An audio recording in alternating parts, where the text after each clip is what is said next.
tragic story of Amnon, Tamar, and Absolom.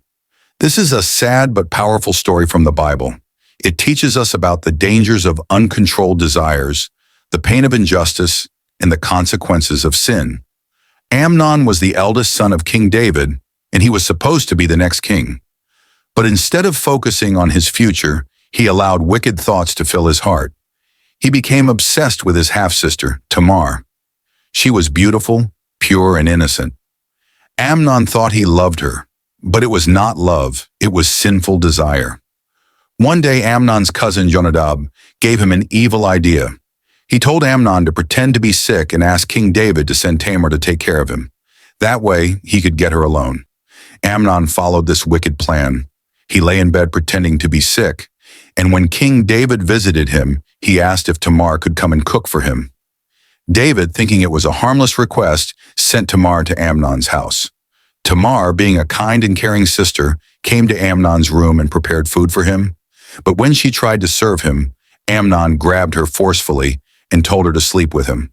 Tamar was shocked and begged him, "No, my brother, don't do this wicked thing. Such a thing should not be done in Israel." 2 Samuel 13:12. She even told him that if he truly wanted her, he should ask the king for permission to marry her. But Amnon refused to listen. He overpowered her and raped her.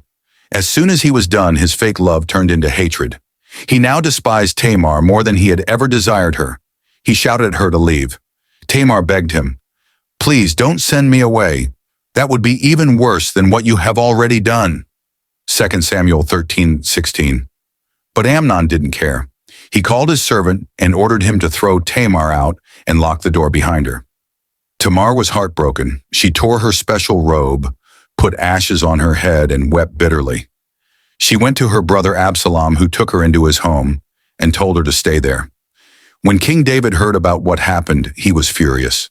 But because Amnon was his firstborn, he did nothing to punish him.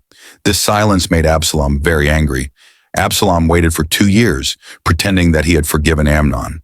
Then he invited all of David's sons to a feast.